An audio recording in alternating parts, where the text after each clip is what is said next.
नमस्कार बच्चों, आप सभी का स्वागत है मेरे चैनल में। आज मैं आपके लिए लेकर आया हूँ चैप्टर नंबर 18। चैप्टर का नाम है प्रोबेबिलिटी और इस चैप्टर को पढ़ाया जा रहा है ओपी मल्होत्रा एहसन बुक से। आज की वीडियो में हम इस चैप्टर का जो सबसे पहला इंपॉर्टेंट टॉपिक है वो कवर करेंगे। टॉपिक का नाम है कंडीशनल प्रोबेबिलिटी और इस वाले टॉपिक पर बेस्ड एक्सरसाइज है 18B। तो 18B के क्वेश्चन आज हम शुरू करने वाले हैं, लेकिन उससे पहले बेसिक कंसेप्ट मैं आपको बताऊंगा। बेसिक कंसेप्ट में सबसे पहले आपको समझना है कि कंडीशनल प्रोबेबिलिटी होता क्या है बच्चों। और कंडीशनल प्रोबेबिलिटी को समझने से पहले आपको समझना पड़ेगा कंडीशनल इवेंट्स। कंडीशनल इवेंट्स क्या होते हैं, तो देखो बच्चों, यहाँ पर कंडीशनल इवेंट्स को समझने के लिए ना एग्जाम्पल गिवन है। इस एग्जाम्पल को समझ लो, आपको कंडीशनल इवेंट समझ में आ जाएंगे। तो यहाँ पर क्या लिखा है, देखो यहाँ पर बच्चों दो इवेंट्स को लिखा गया है, ठीक है, और दोनों इवेंट्स को आपको समझना है, ठीक है। देखो बच्चों, सबसे पहले क्वेश्चन को ना यहाँ से, मतलब इस एग्जाम्पल को यहाँ से लेके यहाँ तक पढ़ना है, ठीक है। और इसमें दो इवेंट्स है। पहला इवेंट क्या है, देखो यहाँ ये बोला गया है कि a red card is drawn from pack of 52 cards and is not put back. ये है पहला इवेंट, मतलब एक रेड कार्ड को ड्रॉ किया गया है और दोबारा उसको उन 52 कार्ड्स में नहीं रखा गया है, इज नॉट पुट बैक। तो टोटल कार्ड्स कितने थे बच्चों, टोटल कार्ड्स कितने हैं, टोटल कार्ड्स है 52। और एक पहला इवेंट क्या हुआ बच्चों, फर्स्ट अटेम्प्ट या पहला इवेंट ये हुआ है कि हमने एक रेड कार्ड को ड्रॉ किया, एक रेड कार्ड को ड्रॉ किया, लेकिन जो हमने ड्रॉ किया है ना उसको दोबारा हमने बैक नहीं रखा, ठीक है, बैक नहीं किया, मतलब 52 कार्ड्स में नहीं रखा है, तो वो माइनस हो जाएगा भाई। जो एक रेड कार्ड ड्रॉ किया है वो 52 से माइनस हो गया, तो रिमेनिंग कार्ड्स कितने बचेंगे भाई, रिमेनिंग बचेंगे 51। अब ये red card total red card से भी माइनस होगा। टोटल रेड कार्ड्स कितने होते हैं भाई, टोटल रेड कार्ड्स कितने होते हैं, वो होते हैं बच्चों 20। टोटल रेड कार्ड्स होते हैं, वो होते हैं आपके 26। तो रिमेनिंग रेड कार्ड्स कितने आ जाएंगे भाई, 1 यहाँ से ही माइनस हो जाएगा, तो रिमेनिंग रेड कार्ड्स कितने आ जाएंगे, 26 माइनस 1 कितना आ जाएगा, 25। आगे क्या लिखा है बच्चों यहाँ पर, then the probability of drawing a red card in the second attempt. Second attempt ये हो रहा है कि दोबारा से एक रेड कार्ड को ड्रॉ किया गया है, दोबारा से एक रेड कार्ड को ड्रॉ किया, ये सेकंड अटेम्प्ट है। फिर उसकी प्रोबेबिलिटी लिखी गई है, उसकी फिर प्रोबेबिलिटी लिखी गई है, और प्रोबेबिलिटी कितनी आई है, 25/51। देखो यहाँ पर जो दूसरा अटेम्प्ट में यानी सेकंड अटेम्प्ट में जो रेड कार्ड ड्रॉ किया है उसका प्रोबेबिलिटी कितना है भाई, दूसरे अटेम्प्ट में जो रेड कार्ड को ड्रॉ किया गया है उसका प्रोबेबिलिटी कितना आएगा, वो यहाँ से ड्रॉ होगा रिमेनिंग से। रिमेनिंग रेड कार्ड कितने, 25, और टोटल रिमेनिंग कितने बचेंगे, 51, तो उसकी प्रोबेबिलिटी कितनी आएगी, 25/51। इतना आपको समझ में आ गया होगा, ठीक है, समझ में आ रहा है। लेकिन आगे इसमें एक लाइन और लिखी गई है कि इंस्टीड ऑफ 26/52, ये जो प्रोबेबिलिटी आई है रेड कार्ड की 25/51, ये किसकी जगह आई है, 26/52, क्योंकि जनरली रेड कार्ड की प्रोबेबिलिटी क्या होती है, वो होती है 26/52। 52 कार्ड्स में 52 कार्ड्स में 26 रेड कार्ड होते हैं। अगर आप कोई भी एक रेड कार्ड ड्रॉ कर रहे हो तो उसकी प्रोबेबिलिटी क्या आती है, हमेशा 26/52 आती है, ये आपको पता है ना। लेकिन यहाँ प्रोबेबिलिटी क्या आ रही है, 25/51, ठीक है। यहाँ पर रेड कार्ड की प्रोबेबिलिटी कितनी आ रही है, 25/51। तो आप देख पा रहे हो कि यहाँ पर ना प्रोबेबिलिटी बदल गई है, समझ में आ गया, प्रोबेबिलिटी यहाँ पर बदल गई है। अब ये प्रोबेबिलिटी क्यों बदली, क्या रीजन था, रीजन ये था कि पहला इवेंट हुआ था, पहला इवेंट हुआ था जिसमें हमने एक रेड कार्ड को ड्रॉ किया, उसको दोबारा वापस नहीं रखा। इस इवेंट के कारण जब ये दूसरा इवेंट हुआ, ये सेकंड अटेम्प्ट हुआ, उसमें भी रेड कार्ड को ड्रॉ किया गया और फिर उसमें उसकी जो प्रोबेबिलिटी निकाली वो अफेक्टेड हो गई, समझ में आ गया। आप जनरली रेड कार्ड की प्रोबेबिलिटी समझ लो भाई, रेड कार्ड की प्रोबेबिलिटी क्या आती है, 26/52 आती है ना, तो यहाँ पे कितनी आ रही है भाई, 25/51। तो ये क्यों बदली, इसका रीजन ये है कि पहला इवेंट ने दूसरे इवेंट पर इफेक्ट डाला है, तब जाके इसकी प्रोबेबिलिटी बदली है। तो ऐसे जो इवेंट्स होते हैं ना इनको बोलते हैं कंडीशनल इवेंट, क्योंकि इसकी प्रोबेबिलिटी 25/51 क्यों आ रही है, क्योंकि पहला इवेंट हुआ भाई। अगर ये पहला इवेंट ना होता ना, खुद दिमाग लगाओ, अगर ये पहला इवेंट ना होता बच्चों, तो क्या इसकी प्रोबेबिलिटी क्या 25/51 आती, इस वाले इवेंट की नहीं आती ना, तो वही आती 26/52। देखिए पहला इवेंट हुआ जिसके कारण इसकी प्रोबेबिलिटी में चेंज आ गया, दूसरे इवेंट की प्रोबेबिलिटी में चेंज आ गया, क्लियर। तो इस टाइप के जो इवेंट्स होते हैं, ठीक है ना, वो होते हैं कंडीशनल इवेंट्स, जो एक दूसरे पर डिपेंड करते हैं, ठीक है, और उनके कारण, उनकी जो पहले इवेंट के कारण दूसरे इवेंट की प्रोबेबिलिटीज बदलती है, समझ में आ गया? ऐसे आप क्वेश्चन में भी ऑब्जर्व करोगे। तो ये है कंडीशनल इवेंट। एक एग्जाम्पल और लिखा है यहाँ पर, और लिखा गया है, देखो यहाँ पर एक लाइन और लिखी गई है, उसको मैं पूरा समझाता हूँ। If a black card comes out in a first attempt, अब ये बोला है कि अब फर्स्ट अटेम्प्ट में रेड कार्ड को ड्रॉ नहीं किया, 52 में से एक ब्लैक कार्ड को ड्रॉ किया गया है, ठीक है। टोटल 52 कार्ड में से एक ब्लैक कार्ड को ड्रॉ किया गया है फर्स्ट अटेम्प्ट में। लिखा है यहाँ पर, if a black card comes out in first attempt and it is not put back, उसको दोबारा नहीं रखा गया है, तो रिमेनिंग कार्ड्स कितने आएंगे भाई? 51 आएंगे। समझ में आ रहा है? आगे लिखा है कि the probability of drawing a red card in the second attempt, यहाँ भी सेकंड अटेम्प्ट में क्या हुआ कि रेड कार्ड का ड्रॉ किया। फर्स्ट अटेम्प्ट में क्या हुआ था? ब्लैक कार्ड को ड्रॉ किया था, यानी फर्स्ट इवेंट में ब्लैक कार्ड को ड्रॉ किया गया था, और सेकंड इवेंट में क्या हो रहा है? एक रेड कार्ड को ड्रॉ किया जा रहा है, ठीक है। और फिर उसकी प्रोबेबिलिटी लिखी गई है कितनी? 26/51। तो सेकंड अटेम्प्ट में जो रेड कार्ड को ड्रॉ किया गया है ना, सेकंड अटेम्प्ट में रेड कार्ड को जो ड्रॉ किया गया है, उसकी प्रोबेबिलिटी कितनी आएगी भाई? प्रोबेबिलिटी कितनी आएगी? 26/51। लेकिन जनरली प्रोबेबिलिटी आती क्या है रेड कार्ड की? 26/52, लेकिन यहाँ पे कितनी आ रही? 26/51। अब ये प्रोबेबिलिटी क्यों बदल रही है? ये पहला इवेंट हुआ था ब्लैक कार्ड का ड्रॉ करने का, समझ में आ गया? ब्लैक कार्ड को ड्रॉ करने का पहला इवेंट हुआ, उसके बाद जो दूसरा इवेंट हुआ, उस इवेंट की प्रोबेबिलिटी में चेंजेस आ रहा है, ठीक है। तो यानी पहला इवेंट दूसरे इवेंट पे इफेक्ट डाल रहा है अपना, ठीक है। तो ऐसे जो इवेंट्स होते हैं उनको बोलते हैं कंडीशनल इवेंट्स, ठीक है। और यहाँ पर देखो लास्ट में एक लाइन लिखी गई है, in both the cases the occurrence of the second event is fully dependent on the occurrence of the first event. आपको समझ में आ गया होगा, ठीक है ना। इस लाइन से कंफर्म होता है कि जो सेकंड इवेंट हो रहा है ना, फुल्ली डिपेंडेंट है किसमें? फर्स्ट इवेंट पे। और such events are called conditional event. इस टाइप के जो इवेंट्स होते हैं उनको बोलते हैं हम कंडीशनल इवेंट। कंडीशनल इवेंट्स तो मैंने आपको समझा दिया है, अब इसको डिनोट कैसे किया जाता है उसको समझो बच्चों। अगर ए और बी दो कंडीशनल इवेंट्स है तो उसको हम डिनोट करेंगे A/B से, जिसको हम रीड करते हैं A गिवन B, या B/A से, जिसको हम रीड करते हैं B गिवन A। पहले इसको समझो बच्चों, इसको हम क्या रीड करेंगे? A given B। अब A गिवन B कहीं पर ऐसा लिखा है ना, तो आपको समझ जाना है कि ये दोनों कंडीशनल इवेंट्स है, और इसमें B पहले होगा और A बाद में होगा, ठीक है। लिखा है फर्स्ट B अकर, और इस केस में फर्स्ट B अकर, और फिर A के लिए क्या लिखा है? A occurs after the occurrence of B। समझ में आ गया? मैं दोबारा समझाता हूं। अगर A और B दो कंडीशनल इवेंट्स है तो उसको हम ऐसे डिनोट करेंगे A गिवन B से। ये क्या है? A गिवन B, इसको ऐसे रीड करते हैं हम शॉर्ट में, जिसमें B पहला इवेंट होता है और A दूसरा इवेंट होता है, और B का प्रभाव पड़ता है A पर, ठीक है, जिससे वो दोनों क्या बन जाते हैं? Conditional events. और फिर जो बाद वाला जो इवेंट होता है ना, उसकी प्रोबेबिलिटी में चेंज आता है। समझ में आ रहा है? उसकी प्रोबेबिलिटी में चेंज आता है, ठीक है। तो ये दोनों क्या है? कंडीशनल इवेंट्स है। इसको हम ऐसे डिनोट कर रहे हैं A गिवन B से। अगर A B आपके दो कंडीशनल इवेंट्स है ना, तो उसको ऐसे A गिवन B से हम डिनोट कर सकते हैं, ठीक है। और ये भी पता होना चाहिए कि B पहले होगा और A बाद में होगा, ठीक है ना। अब यहां भी समझो, अगर A और B दो कंडीशनल इवेंट्स है तो उसको हम ऐसे भी डिनोट कर सकते हैं B गिवन A से, ठीक है। B गिवन A, जहां पर A पहले होगा और B बाद में होगा। समझ में आ गया? पहला इवेंट क्या होगा इसमें? A, दूसरा इवेंट क्या होगा? B। A का प्रभाव B पे पड़ेगा, जिससे B की प्रोबेबिलिटीज में आगे चेंज आएगा। और यहाँ पे लिखा भी है, देखो B गिवन A का मतलब फर्स्ट A अकर्स, यहाँ पर B occurs after occurrence of A, ये सब चीजें लिखी गई है।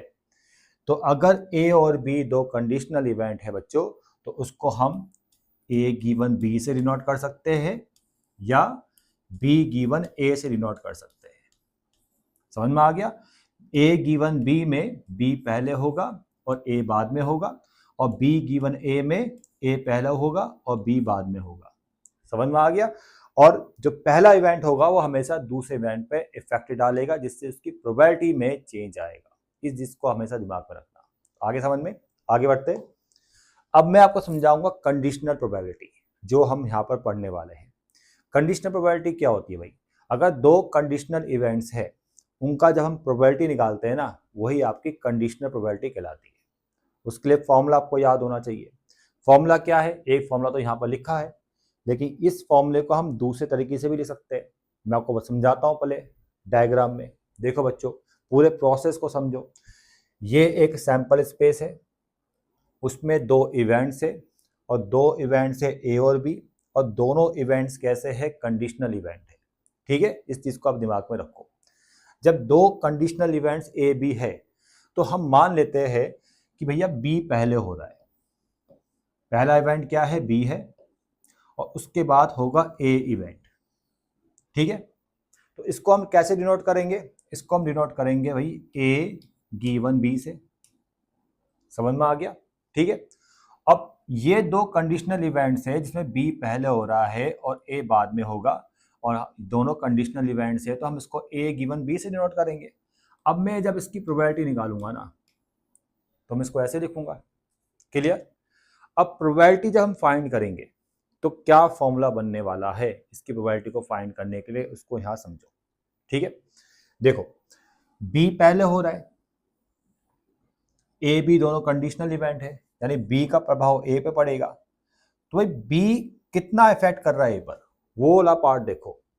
बी ए पर कितना इफेक्ट करेगा? इतने पार्ट में इफेक्ट करेगा, जितना पार्ट इंटरसेक्शन का है। तो ये जो इंटरसेक्शन वाला पार्ट है ना, इसका प्रोबेबिलिटी जाएगा ऊपर, A intersection B, probability of A intersection B ऊपर आएगा। और किसके कारण इफेक्टेड हो रहा है भाई? बी के कारण, जो पहला इवेंट हुआ है, तो बाय में जाएगा बी, प्रोबेबिलिटी ऑफ बी, यानी P B is not equal to 0। और ये पी बी आपका नॉट इक्वल टू हमेशा 0 रहेगा। क्यों? क्योंकि डिनोमिनेटर में है पी। समझ में आ गया? ठीक है ना, इस तरह से आपको फॉर्मूले को रीड करना है। ठीक है, मतलब इस तरह से फॉर्मूला आपका बनेगा, आपको समझ में आ गया होगा। एक चीज मैं आपको और समझा दूं, अगर ऐसा लिखा होता है ना ए गिवन बी, तो यानी बी इवेंट तो हो चुका है, उसकी प्रोबेबिलिटी कभी नहीं निकालनी होती। हमेशा प्रोबेबिलिटी किसके निकाली जाएगी? ए इवेंट की प्रोबेबिलिटी निकाली जाएगी इसमें। समझ में आ गया? और ए इवेंट की वो प्रोबेबिलिटी निकाली जाएगी जो बी के कारण इफेक्टेड है। समझ में आ गया? जो बी के कारण चेंज हुई है।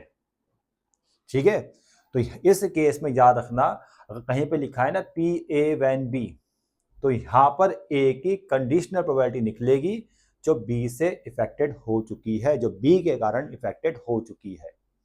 उसके लिए ये फॉर्मूला है बच्चों। क्लियर बच्चों? समझ में आ गया? अब हम इसको और इसको कंपेयर करते हैं। देखो यहां पर पी आ रहा है, यहां पर एन आ रहा है, इसका पी ए गिवन बी लिखा है, यहां भी दिखाई दे रहा है ना। दोनों फॉर्मूले में कोई चेंज नहीं है, बस इसका यूज आप वर्ड्स प्रॉब्लम में ज्यादा करोगे और इससे आपका एकदम आंसर आ जाएगा। इसका यूज आप कुछ ही क्वेश्चन में करोगे, मैं भी आपको वर्ड क्वेश्चन में समझा दूंगा, दोनों का सेम आउटपुट आपको मिलेगा। तो ये भी आपको याद रखना है और ये भी आपको याद रखना है, बस फर्क इतना है कि पी की जगह आप एन लिख देना। यूज कैसे होगा मैं बता दूंगा। अब दूसरे वाले केस में आ जाओ। देखो भाई, अब मान लेते हैं कि भाई ए इवेंट पहले हो रहा है। अब ए इवेंट पहले हो रहा है, बी बाद में होगा, और ए और बी दोनों कंडीशनल इवेंट्स है, तो डिनोट करेंगे हम इसको बी वैन ए से। अब इसमें हम इसका प्रोबेबिलिटी निकालना है, कंडीशनल प्रोबेबिलिटी निकालनी है, और किसकी कंडीशनल प्रोबेबिलिटी निकलेगी? बी की, जो बाद में हो रहा है भाई। पहले वाले इवेंट से कोई मतलब नहीं होता उसकी प्रोबेबिलिटी से, हमेशा दूसरा जो इवेंट होता है ना उसकी प्रोबेबिलिटी से मतलब होता है। उसकी हम कंडीशनल प्रोबेबिलिटी निकालते हैं जो इफेक्टेड हो चुकी होती है पहले वाले इवेंट से। ठीक है, ये हमेशा ध्यान में रखना।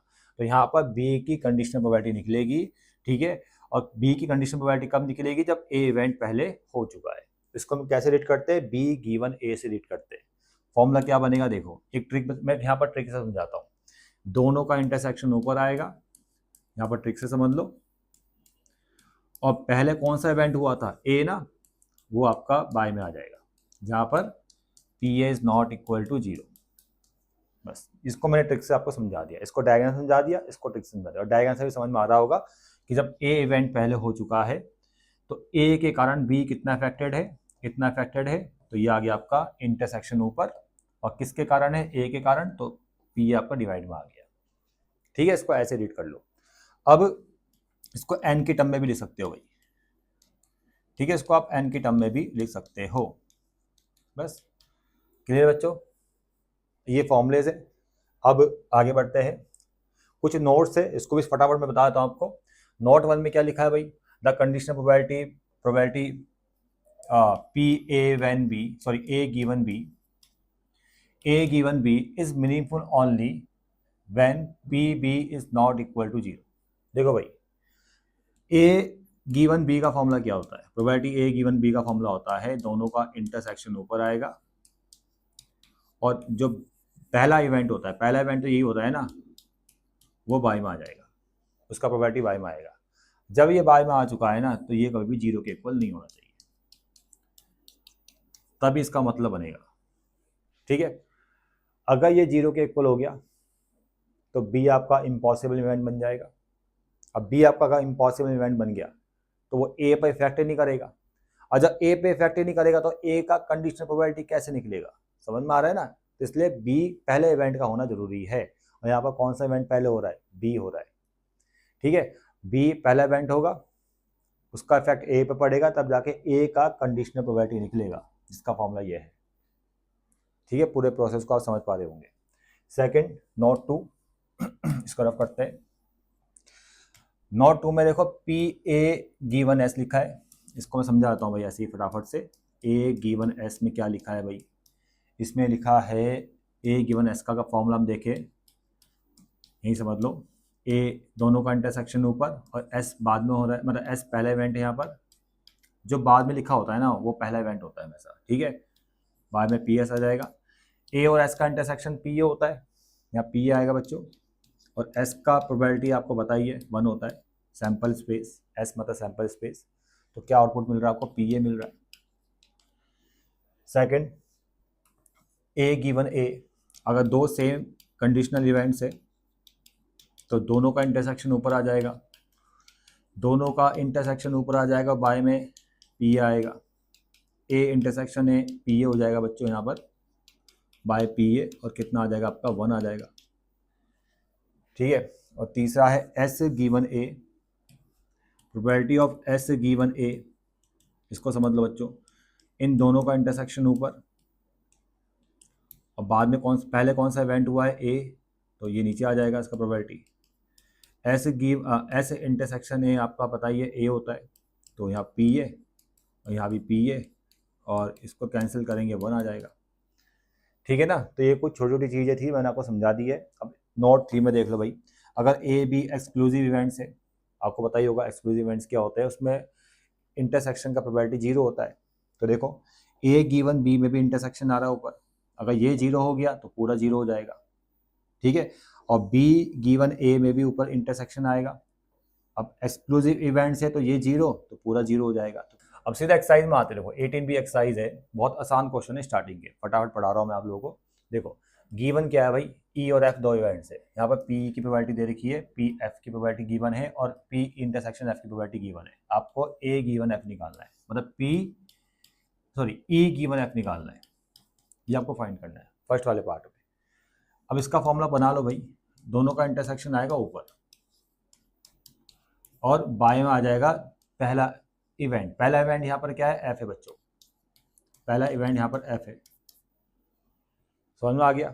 अब दोनों का इंटरसेक्शन कितना दे रखा भाई, ई इंटरसेक्शन एफ का प्रोबेबिलिटी है 0.2, यहाँ पर 0.2 रख दो, पी एफ कितना भाई 0.3, आंसर 2/3 मिल जाएगा। और सेकंड पार्ट में आपको ये फाइंड करना है, प्रोबेबिलिटी एफ गिवन ई का मतलब ये होता है कि ई इवेंट पहले हो चुका है और उसके बाद एफ इवेंट होगा, और यहाँ जो प्रोबेबिलिटी निकल रही है ना एफ की निकल रही है, याद रखना। यहाँ प्रोबेबिलिटी किसकी निकली, ई की निकली है, और ई की कंडीशनल प्रोबेबिलिटी निकली है। अब देखो ना, ई की प्रोबेबिलिटी तो ऐसे दे ही रखी है ना, ई की जो इंडिविजुअल प्रोबेबिलिटी है वो तो 0.6 है, लेकिन ई की कंडीशनल प्रोबेबिलिटी क्या है, वो इतनी है बच्चों। समझ में आ गया, दोनों में अंतर है। यहाँ भी एफ की जो दूसरा इवेंट होता है जो बाद में होता है उसकी प्रोबेबिलिटी निकलती है, हमेशा याद रखना, और वो प्रोबेबिलिटी निकलती है जो अफेक्टेड हो जाती है पहले इवेंट के कारण। तो यहाँ पर एफ की कंडीशनल प्रोबेबिलिटी निकल रही है। ठीक है, फॉर्मूला क्या भाई, दोनों का इंटरसेक्शन ऊपर आएगा, दोनों का इंटरसेक्शन ऊपर आएगा और बाय में आ जाएगा आपका पीई, ये आ गया आपका 0.2 ऊपर और p कितना है भाई, p कहाँ गया 0.6 और आपको मिलेगा यहाँ पर 2/6 यानी 1/3। समझ में आ गया बच्चों? चलो आगे बढ़ते हैं। क्वेश्चन नंबर 2 में ए और बी दो इवेंट्स है, पी ए गिवन है, पी बी गिवन है, आपको यूनियन गिवन है। इस बार आपको प्रोबेबिलिटी ए गिवन बी निकालना है और प्रोबेबिलिटी बी गिवन ए निकालना है। देखो बच्चों, अगर मुझे ये फाइंड करना है प्रोबेबिलिटी ए गिवन बी, तो इसका जो फॉर्मूला बनेगा वो ये बनेगा भाई, probability A intersection B by probability of B. अब मुझे बताओ कि हमारे पास क्या नहीं है। हमारे पास क्या नहीं है, प्रोबेबिलिटी ऑफ बी तो है लेकिन probability of A intersection B नहीं है। तो मैं पहले क्या फाइंड करूंगा, probability A intersection B find करूंगा।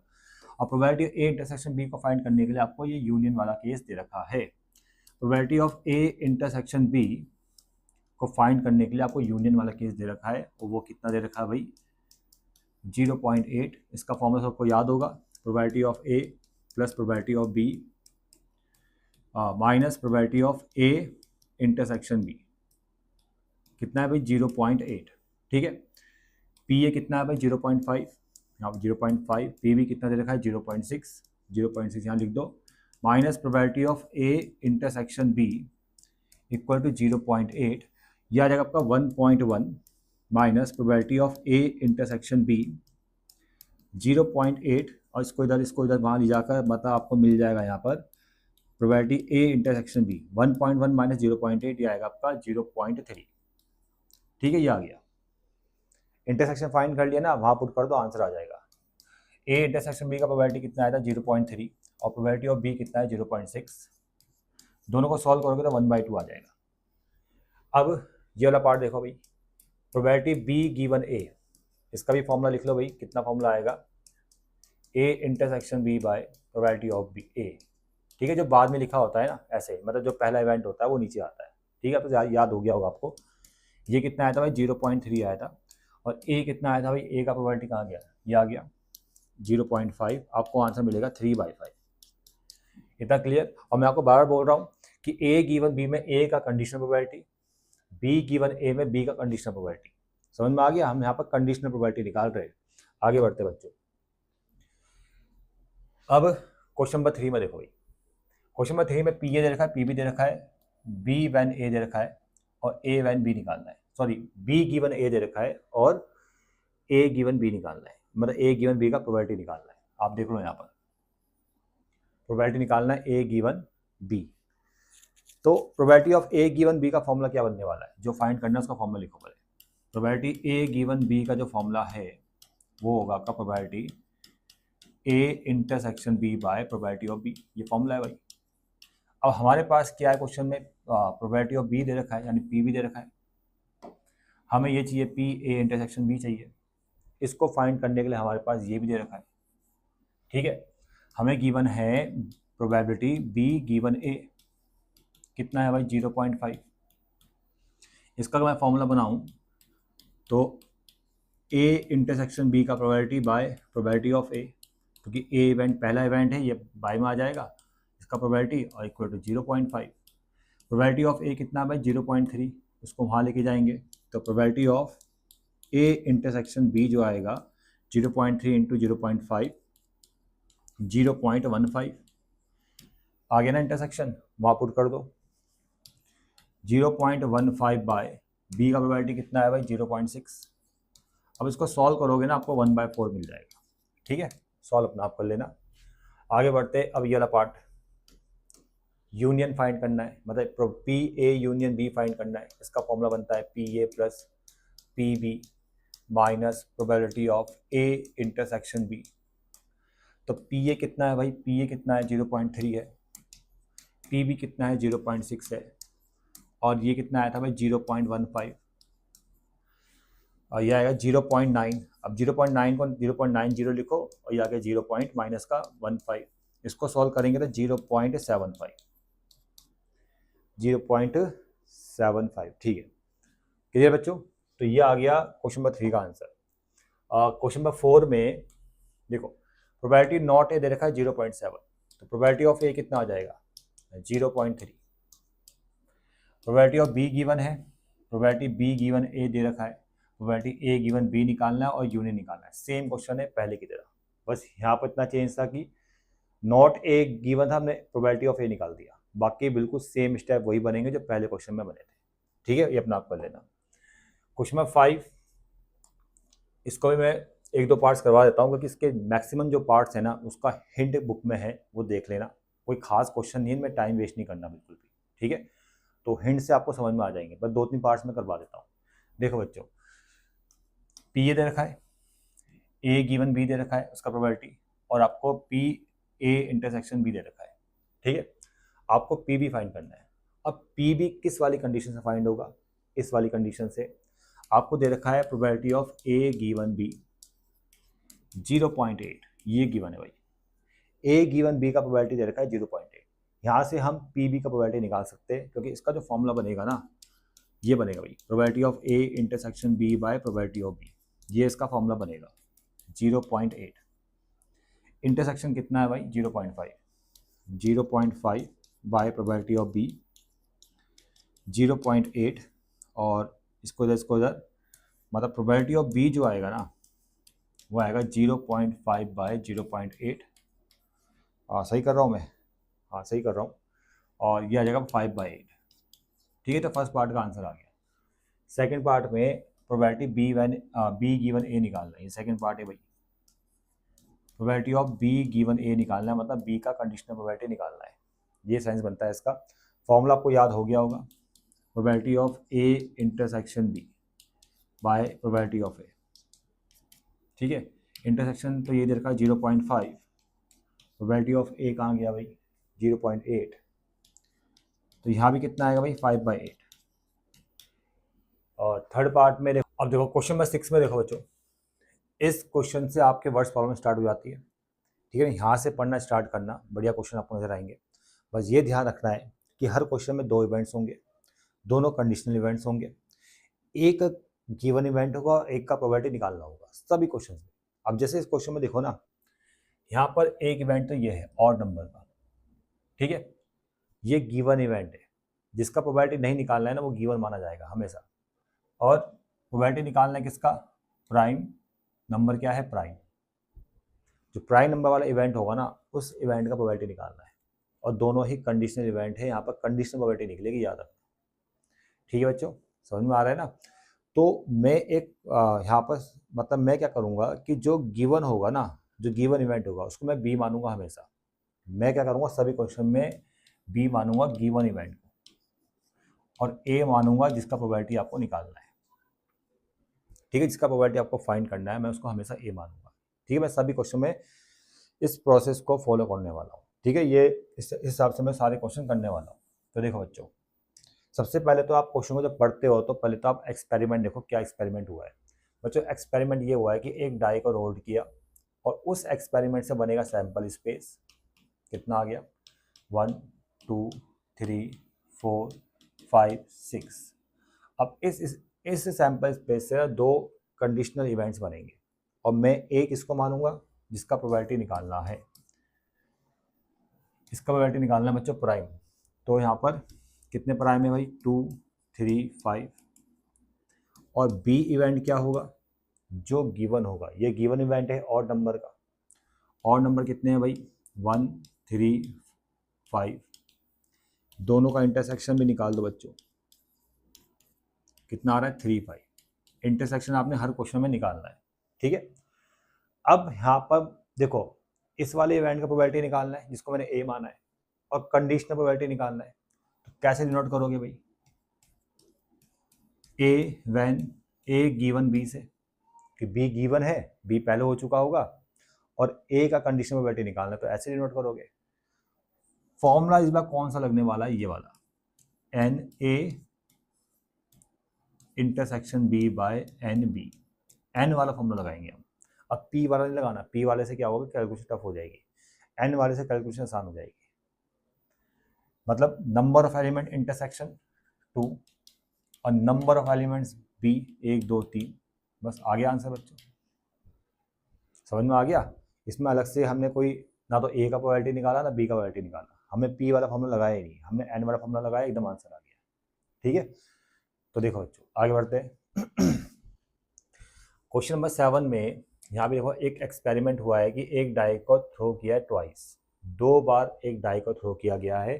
और आपको पता होना चाहिए कि जब डाई को हम 2 बार थ्रो करते हैं ना, तो उसमें टोटल नंबर ऑफ आउटकम्स आते हैं 36, यानी NS कितना आएगा 36। ये आपको पता होना चाहिए, उसको लिखने की जरूरत नहीं है, बस पता होना चाहिए आपको। ठीक है, आगे देखो। अब मैंने बोला है, आपको बोला है ना मैंने ये कि ये हर क्वेश्चन में 2 इवेंट्स होंगे, एक गिवन होगा और एक का प्रोबेबिलिटी निकालना होगा। और प्रोबेबिलिटी कौन सी निकलेगी? Conditional probability. ठीक है ना, सभी क्वेश्चन में।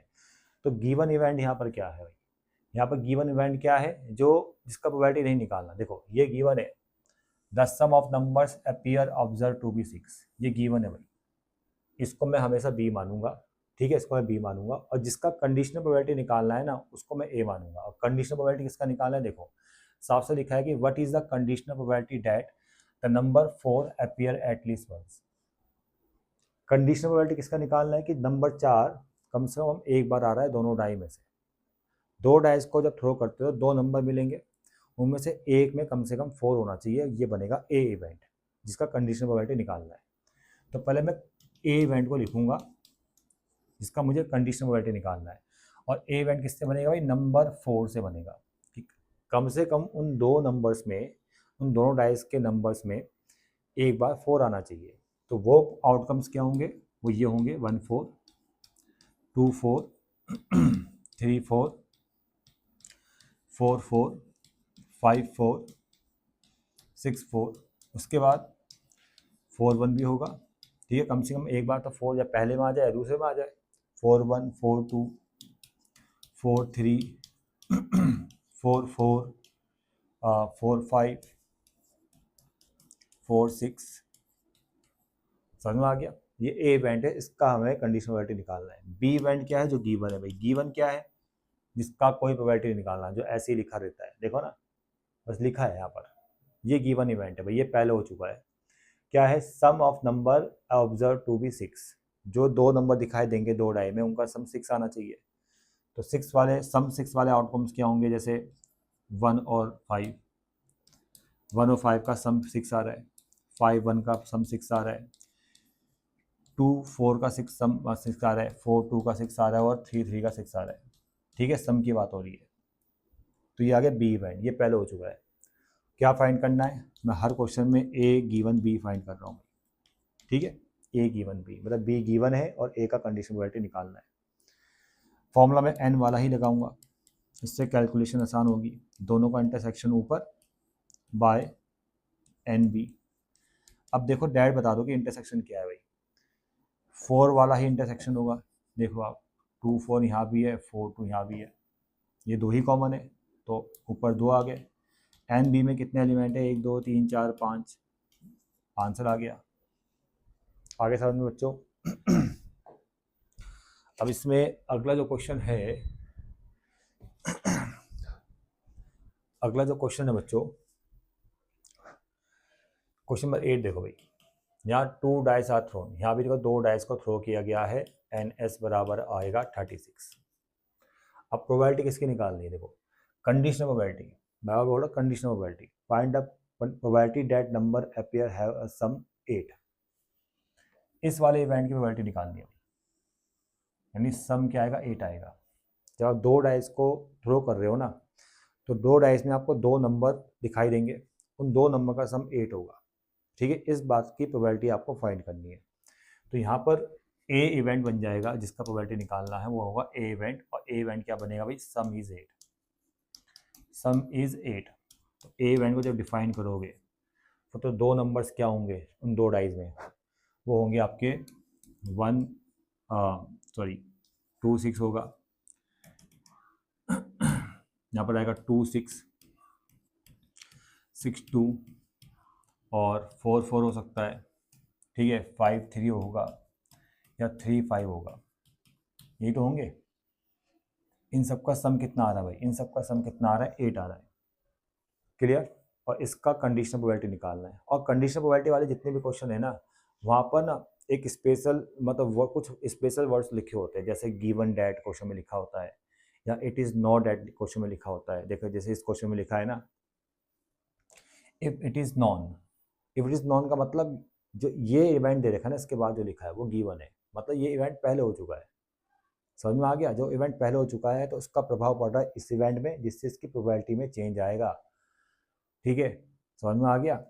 तो इट इज़ नॉट डैट, मतलब ये इवेंट गिवन है, और गिवन इवेंट क्या है कि second die always 4, second die में 4 आना चाहिए, मतलब जो गिवन है इसको मैं बी मान रहा हूँ, और सेकंड डाई में 4 आना चाहिए, यानी 1 4 4 आ रहा है, 2 4 3 4 4 4 5 4 और 6 4।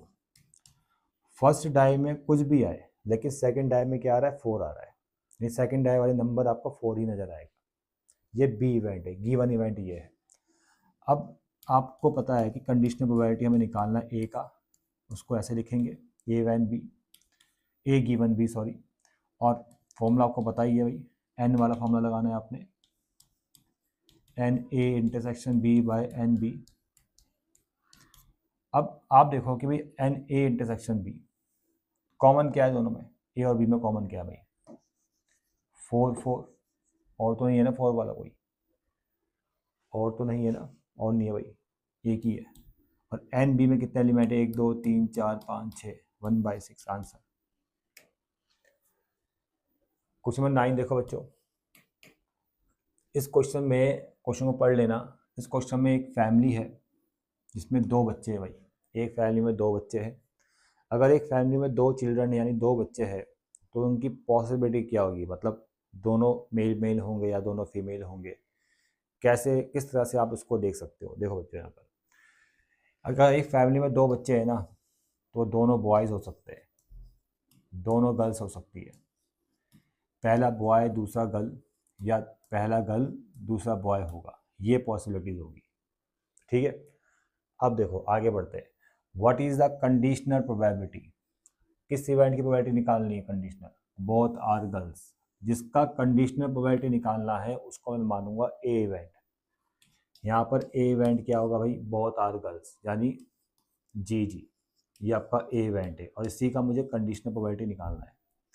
गिवन क्या है, देखो लिखा है ना गिवन डैट, गिवन डैट यानी बी इवेंट गिवन है और ये इवेंट पहले हो चुका है, और वो फर्स्ट पार्ट में दे रखा है ये, the youngest is a girl. B event क्या बन रहा है, youngest is a girl, youngest मतलब छोटा, मतलब दूसरा बच्चा नंबर वो आपका गर्ल होगा, सेकंड नंबर वाला बच्चा, उसमें एक जी आ रहा है और बी जी आ रहा है, ये 2 आउटकम्स आ रहे हैं, जी जी और बी जी। ठीक है, सेकंड नंबर में गर्ल ही आएगी। अब इनका इंटरसेक्शन ये है, और अगर आपको प्रोबेबिलिटी निकालना है ए वैन बी, फर्स्ट वाले पार्ट में, सॉरी ए गिवन बी, तो एन ए इंटरसेक्शन बी, ये फॉर्मूला है बच्चों, और बाय में एन बी, ये कितना आएगा ऊपर आपका, इंटरसेक्शन दोनों में एक ही है, एन बी कितने 2 है आंसर। सेकंड पार्ट में गिवन इवेंट ये है बच्चों, एटलीस्ट 1 इज अ गर्ल, यानी बी आपका एटलीस्ट 1 इज अ गर्ल होगा, मतलब कम से कम एक बच्चा गर्ल होना चाहिए, जिसमें 3 आउटकम्स आएंगे, जी जी आएगा, बी जी आएगा और जी भी आएगा, मतलब कम से कम एक गर्ल तो होना चाहिए। अब इसका प्रोबेबिलिटी निकालना है इस वाले केस में, मतलब ए का कंडीशनल प्रोबेबिलिटी निकलेगा, प्रोबेबिलिटी ऑफ ए, इसी एक इवेंट का कंडीशनल प्रोबेबिलिटी निकलेगा जब ये बी गिवन होगा, सेकंड वाला पार्ट बी इवेंट गिवन होगा, यानी ए गिवन बी फाइंड करना है। दोनों में कॉमन क्या है भाई कॉमन तो यही है, ठीक है, ऊपर 1 आ गया, डायरेक्ट कर रहा हूँ मैं, और बी जो गिवन इवेंट है उसमें टोटल एलिमेंट्स कितने हैं, ठीक है ना, फॉर्मूला यही लग रहा है 3, 1/3 आंसर। ठीक है, अब तो चीज़ें समझ में आ रही होगी। आगे बढ़ते बच्चों,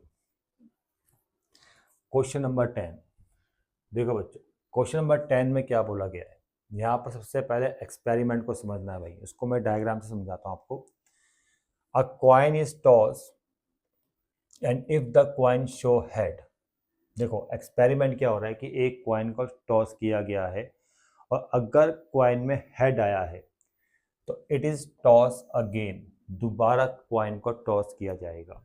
देखो ये कॉइन है, इसको अगर मैं टॉस करूँगा तो या तो हेड मिलेगा टेल मिलेगा, और अगर हेड आएगा तो दोबारा कॉइन को टॉस किया जाएगा, तो दोबारा या तो हेड आएगा या टेल आएगा, बस एक ही बार टॉस करना है, दोबारा बार बार नहीं करना, ठीक है ना। ये फर्स्ट कंडीशन यहाँ पर दे रखी है। आगे देखो, if it is show tail, अगर टेल आता है, अगर टेल आ रहा है, then a die is toss, यानी डाई को रोल्ड करेंगे। टेल आने पर डाई को जब रोल्ड करेंगे तो क्या मिलेगा भाई, 1 2 3 4 5 6, डाई पे इन 6 में से एक नंबर आएगा, पर 6 की पॉसिबिलिटी है तो 6 की 6 पॉसिबिलिटी आपने लिखनी पड़ेगी। तो ये एक्सपेरिमेंट है, तो इस एक्सपेरिमेंट में सबसे पहले आपने सैंपल स्पेस बनाना है। तो यही मैं सैंपल स्पेस बना रहा हूँ। देखो, अगर हेड आया, क्वाइन को टॉस करने पर अगर हेड आया तो दोबारा क्वाइन को एक बार टॉस करना है बस। तो उसमें जो आउटकम्स आएंगे क्या आएंगे भाई, एच एच एच एच आएगा, या एच के साथ टी आएगा, आ रहा समझ में। देखिए अगर टेल आया तो डाइस को थ्रो करना है, और जब डाइस को थ्रो करेंगे तो 6 पॉसिबिलिटी है, तो टी के साथ 1 भी आ सकता है, टी के साथ 2 भी आ सकता है, T1 T2 T3 T4 T5 और T6, ये बन गया सैंपल स्पेस। 1 2 3 4 5 6 7 8। अब आते हैं देखो आगे क्वेश्चन में। क्वेश्चन में ये लिखा है कि find the probability that the die show a number greater than 4, show a number greater than 4, इस वाले इवेंट की प्रोबेबिलिटी निकालनी है। तो इसको मैं मानूंगा ए इवेंट, जिसका कंडीशनल प्रोबेबिलिटी निकालना है उसको मैं ए इवेंट मानूंगा। नंबर आ रहा है greater than 4, T5 T6, T5 T6, ये ए इवेंट है। और इट इज़ नॉट डेट, देखो ना यहाँ से कंफर्म होता है कि कंडीशनल प्रोबेबिलिटी वाला क्वेश्चन है, और कंडीशनल प्रोबेबिलिटी वाले क्वेश्चन में एक इवेंट ऐसा होता है जो पहले हो चुका होता है। और इट इज़ नॉट डेट वाले वर्ड से पता चल जाता है, given that, it is not that जहाँ पर लिखा है तो उसका मतलब ये क्वेश्चन कंडीशनल प्रोबेबिलिटी वाला है, और इसमें ये वाला जो इवेंट होगा, जो इट इज़ नो होता है, गिवन होता है ना, वो पहले हो चुका होता है। तो यहाँ पर इसको हम बी मानेंगे भाई। The first throw of coin result in a tail, यानी फर्स्ट थ्रो में टेल आना चाहिए।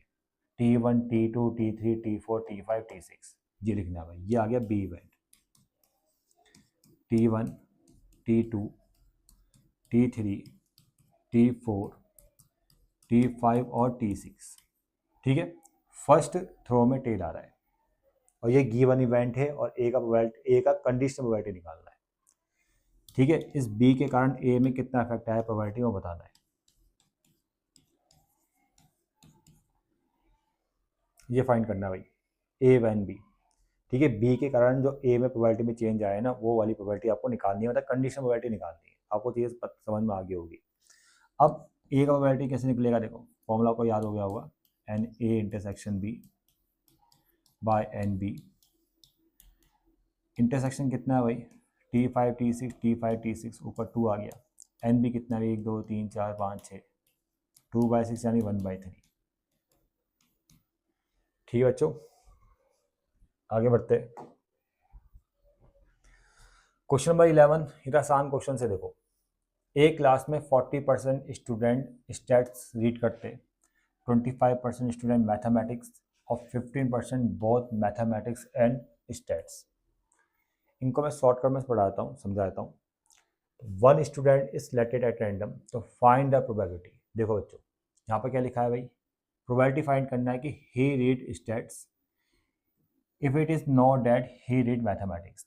अब देखो ना यहाँ पर लिखा है ना इट इज नॉट दैट, तो उसका मतलब ये कंडीशनल प्रोबेबिलिटी वाले क्वेश्चन है जिसमें ये वाला इवेंट पहले हो चुका है कि वो मैथमेटिक्स पढ़ रहा है, ठीक है। और प्रोबेबिलिटी, कंडीशनल प्रोबेबिलिटी निकालनी है स्टैट्स पढ़ने की, तो आप इसको डिनोट करोगे ऐसे, पी एस गिवन एम, ऐसे डिनोट करोगे आप। एस का मतलब स्टैट्स, इसका कंडीशनल प्रोबेबिलिटी निकालना है, और एम वाला इवेंट यानी मैथमेटिक्स पढ़ने वाला जो इवेंट है वो आपका पहले हो चुका है।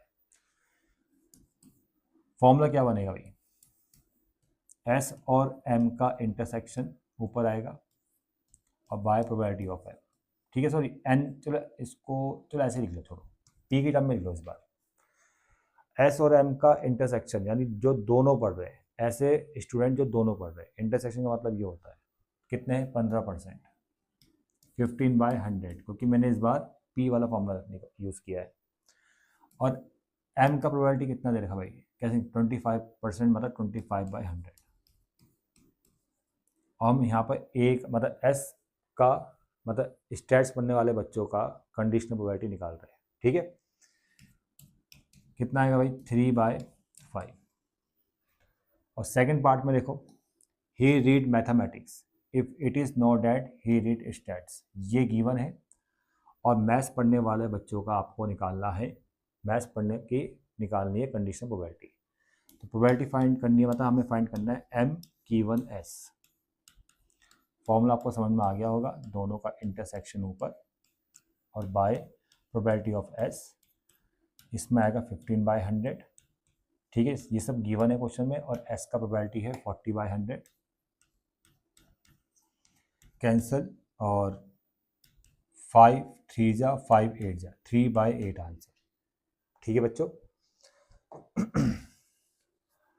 अब ये क्वेश्चन 12 वाला, ये भी काफ़ी आसान है, इसमें कोई दिक्कत ही नहीं है, ये भी सेम वैसे ही क्वेश्चन है।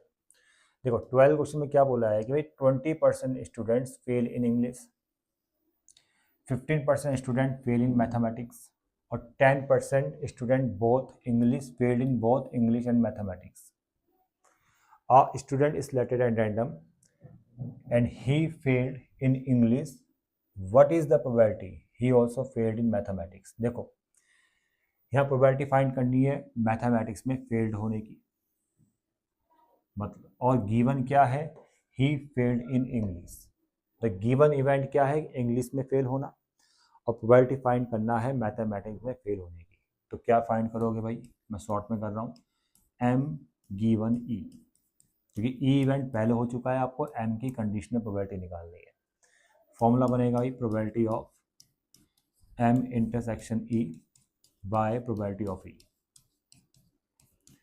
Probability of M intersection E मतलब कॉमन, मतलब उनका मतलब ऐसे स्टूडेंट्स जो दोनों में फेल हुए हैं, इसका मतलब ये है, वो है 10%, 10% भाई 10/100। और प्रोबेबिलिटी ऑफ ई कितना गया भाई, कहाँ गया, ये 20%, ये 20/100। कितना आंसर आएगा भाई 1/2 आएगा।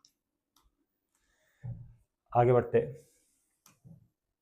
अब देखो भाई क्वेश्चन नंबर 13 में, यहाँ पर तो क्वेश्चन को देखोगे ना तो यहाँ साफ साफ बोला है कि ई व्हेन एफ का कंडीशनल प्रोबेबिलिटी निकालना है, साफ लिखा है find the probability of the conditional events E when F, sorry E given F, मतलब आपको फाइंड करना है यहाँ पर ई गिवन एफ। फॉर्मूला आपको याद हो गया होगा, probability E intersection F bye probability of F, ठीक है। अब सबसे पहले ई और एफ इवेंट को समझ लो। देखो टोटल कार्ड्स कितने हैं, 52 है। ई इवेंट है द कार्ड्स ड्रॉन किंग और एस। ई इवेंट क्या है भाई, जिसमें किंग का कार्ड है और एस का कार्ड है। 4 किंग होते हैं और 4 एस होते हैं, तो उसकी जो प्रोबेबिलिटी आएगी 4/52 किंग की, और एस की प्रोबेबिलिटी 4/52, 8/52। इतना क्लियर। और एफ इवेंट क्या है भाई, द कार्ड्स ड्रॉन एस और जैक। एफ इवेंट है एस और जैक। वैसे ये सब करने की जरूरत नहीं है, लेकिन मैं तब भी समझा रहा हूँ आपको, इसकी वजह से रिक्वायरमेंट होगी भी नहीं, क्योंकि हाँ तो हमें सिर्फ ये चाहिए पी एफ, लेकिन मैंने पी ई भी फाइंड कर लिया, लेकिन चीज़ें समझ में आएगी। देखो एफ इवेंट है एस और जैक का, तो एस है 4, जैक भी है 4। प्रोबेबिलिटी के फॉर्म में लिखना है तो इसको आप ऐसे लिखो भाई, पी एफ बराबर 4/52, 4/52 कितना आ जाएगा भाई, यहाँ भी 8/52। और दोनों में कॉमन क्या है भाई, दोनों में एस कॉमन है, जिसकी प्रोबेबिलिटी क्या है भाई 4/52। तो यहाँ पर ई और एफ का इंटरसेक्शन क्या है, एस, और उसका प्रोबेबिलिटी आएगा 4/52। आपको समझ में आ गया होगा, तो ये मैंने ऐसे लिखा। और फिर पी एफ की प्रोबेबिलिटी कितनी है भाई 8/52, कैंसल 1/2 आपको आंसर मिल जाएगा। क्वेश्चन नंबर 14 देखो, क्वेश्चन नंबर 14 में ना 2 कॉइन्स आर टॉस, 2 कॉइन को टॉस किया गया है। 2 कॉइन को अगर टॉस करेंगे तो सैंपल स्पेस ये बनेगा हेड हेड, हेड टेल और टेल हेड और टेल टेल, ठीक है, ये बन गया सैंपल स्पेस। अब देखो फर्स्ट पार्ट में ये है ई इवेंट और एफ इवेंट, और आपको प्रोबेबिलिटी फाइंड करना है ई गिवन एफ का, प्रोबेबिलिटी फाइंड करना है ई गिवन एफ का। फॉर्मूला आपको याद हो चुका होगा, दोनों का इंटरसेक्शन का प्रोबेबिलिटी ऊपर आएगा, ई इंटरसेक्शन एफ का प्रोबेबिलिटी ऊपर बाय प्रोबेबिलिटी ऑफ एफ। अब देखो सबसे पहले ई और एफ इवेंट को देख लो भाई। ई इवेंट क्या है, टेल अपीयर ऑन 1 कॉइन, सिर्फ एक कॉइन में टेल आएगा, ये ई इवेंट है भाई। फर्स्ट पार्ट बता रहा हूँ, टेल अपीयर ऑन 1 कॉइन यानी टी एच और एच टी, इसमें सिर्फ एक बार टेल आ रहा है। एफ इवेंट क्या होगा, 1 कॉइन शो हेड, सिर्फ एक कॉइन में हेड आ रहा है, यानी यही आएगा एच टी और टी एच सेम आ रहे हैं, इंटरसेक्शन 1 आएगा।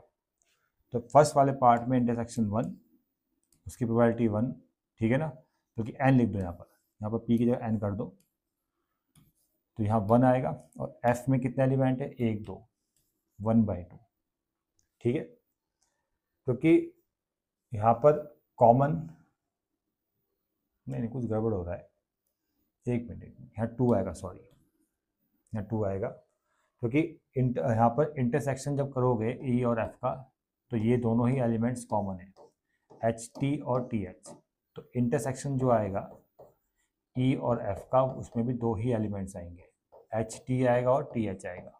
तो कितने एलिमेंट्स है, यहाँ भी 2 आएगा, और एन एफ कितना है, यहाँ भी 2 आएगा, कैंसिल हो गया तब 1 आएगा आंसर, ठीक है, ये सही है। अब सेकेंड पार्ट में देखो भाई, ई इवेंट है नो टेल। अब नो टेल का मतलब दोनों हेड होंगे, और एफ इवेंट क्या है भाई, नो हेड, मतलब दोनों टेल होंगे। इंटरसेक्शन ई इंटरसेक्शन एफ कुछ भी नहीं है, फाई है, तो probability of E given F ये 0 आएगा, क्योंकि इंटरसेक्शन की प्रोबेबिलिटी 0 हो जाएगी तो ये पूरा 0 हो जाएगा, ठीक है। अब आगे बढ़ते हैं,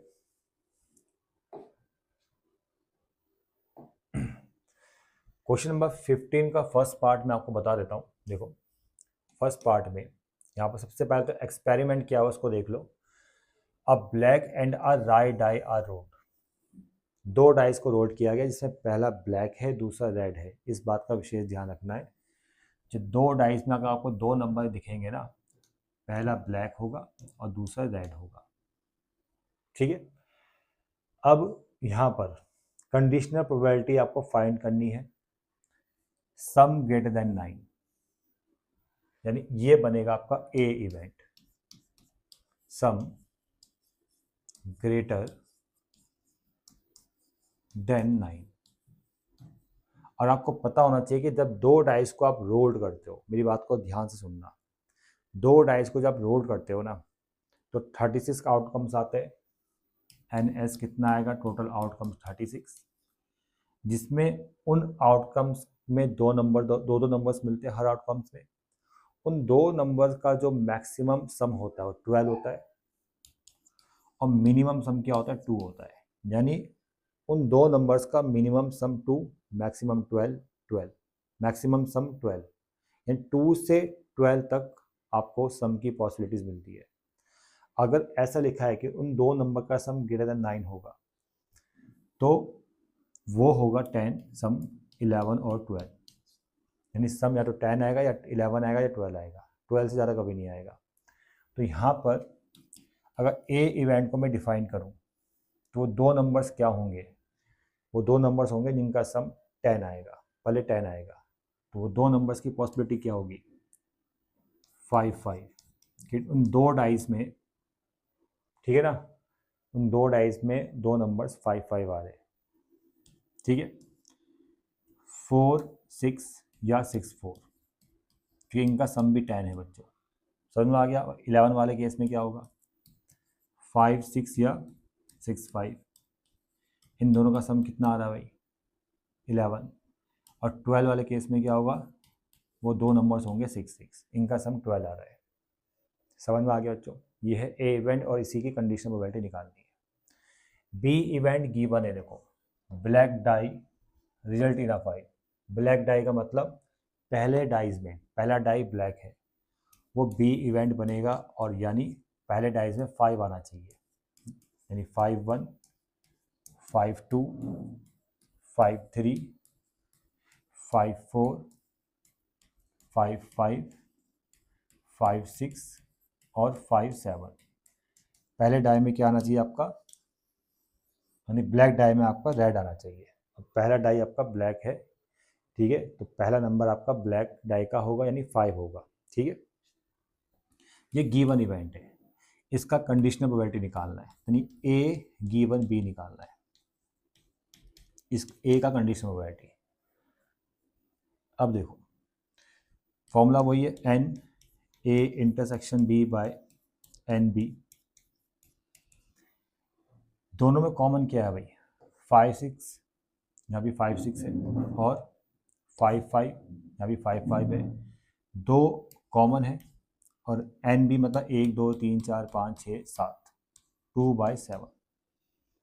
7 नहीं होगा, ओहो सॉरी सॉरी सॉरी बच्चों, ये नहीं होगा, 6, 2/6, 1/3, ठीक है। तो ये आ गया भाई, ठीक है। सेकंड पार्ट अपना आप कर लेना। आगे बढ़ते हैं। क्वेश्चन नंबर 16 देखो, ये भी काफ़ी आसान है। यहाँ साफ साफ लिखा है गिवन डेट, तो ये आउटकम, ये वाला इवेंट गिवन है, इसको हम बी लेके चलेंगे। और क्या लिखा है भाई, 2 numbers appear on throwing a 2 dice are different. देखो दो डाइस को थ्रो किया गया, ये एक्सपेरिमेंट है, और जब दो डाइस को थ्रो करोगे तो टोटल आउटकम्स आएंगे 36, आपको पता होगा, जिसमें से 6 आउटकम्स में नंबर सेम होते हैं, 1 1 2 2 3 3 4 4 5 5 6 6। 6 नंबर्स में आउटकम सेम होते हैं, 6 आउटकम्स में जो नंबर्स होते हैं, दो नंबर्स जो होते हैं वो सेम होते हैं, यानी 6 डबलेट होते हैं, आपको पता ही होगा। और 36 में से 6 को माइनस करो, बचते हैं 30 30। उन 30 आउटकम्स में जो नंबर्स होते हैं दो, वो डिफरेंट होते हैं, तो वही आपका बी इवेंट है। यहाँ पे क्या लिखा है, 2 numbers appear on 2 dice are different. समझ में आ गया। तो वही आपका बी इवेंट है, मतलब वो आपका गिवन इवेंट है। यहाँ लिखा है गिवन डेट, जिसको मैं बी मान रहा हूँ। तो क्या नंबर्स आएंगे, वो आएंगे 1 1 तो नहीं आएगा, 1 2 1 3 1 4, कहाँ तक, 6 5 तक। और ये टोटल आउटकम्स कितने आएंगे, 30 आएंगे, ठीक है। ये बी इवेंट है, गिवन इवेंट है। ए इवेंट वो होता है जिसका कंडीशनल प्रोबेबिलिटी निकालना होता है। किसका निकालना है, सम इज 4, जो दो नंबर्स मिल रहे हैं ना, उनका सम 4 है, वो ए इवेंट बनेगा। और सम 4 वाले कितने आएंगे भाई, 1 3, इनका सम 4 है, 3 1, इनका सम 4 है, 2 2, इनका सम 4 है। अब फॉर्मूला को बताइए, आपको फाइंड करना है P A given B. Formula आपको याद हो गया होगा भाई। अब बताओ दोनों में कॉमन क्या आएगा, ये तो आ नहीं सकता, ये डबलेट है, ये यहाँ पर नहीं हो सकता, लेकिन ये दोनों यहाँ पर पक्का होंगे, क्योंकि इन दोनों में डिफरेंट है। समझ में आ गया। तो दो तो कॉमन है, ऊपर 2, और बी सेट में जो गिवन इवेंट है कितने एलिमेंट्स होंगे, 30, तो आंसर कितना आएगा, 1/15। समझ में आपको आ गया होगा, ठीक है। 17 क्वेश्चन है, काफ़ी आसान क्वेश्चन है। इसमें आपको प्रोबेबिलिटी ई वन एफ निकालना है, और फॉर्मूला क्या बनेगा भाई, फॉर्मूला क्या बनेगा, n E intersection F by n F, ये फॉर्मूला बनेगा। उससे पहले क्वेश्चन को पढ़ना पड़ेगा भाई। देखो, mother father son line up random for family picture. Family picture के लिए मम्मी पापा और बेटा रैंडमली लाइन अप हो रहे हैं। तो कितने तरीके से वो लाइन अप हो सकते हैं, स्टैंड कर सकते हैं। देखो पॉसिबिलिटीज़ क्या क्या बनेगी। देखो एक पॉसिबिलिटीज़ ये है कि फादर बीच में है और साइड में मदर है और एक तरफ सन है। फिर फादर बीच में है, साइड में यहाँ पर सन है और यहाँ पर मदर है। तो दो केसेस तो ये हो गए। दूसरे केसेस में क्या होगा कि मदर बीच में है, यहाँ फादर यहाँ सन, मदर बीच में है, यहाँ सन या फादर। तीसरे पॉसिबिलिटीज़ में क्या आएगा, तीसरे केसेस में सन बीच में है, यहाँ फादर मदर और यहाँ पर सन एम और एफ। तो 6 डिफरेंट तरीके से वो स्टैंड कर सकते हैं फोटो खिंचाने के लिए। ई इवेंट क्या है भाई, sum is one and, E event बन रहा है सन एक एंड में है। एक एंड मतलब यहाँ ये वाला केस होगा एम एफ एस, ये वाला केस होगा यहाँ भी सन एंड में है एस एफ एम, ये वाला केस होगा एफ एम एस, ये वाला केस होगा एस, एक मिनट यहाँ पर क्या आएगा आपका एफ आएगा, सॉरी एस एम एफ। ठीक है, समझ में आ गया।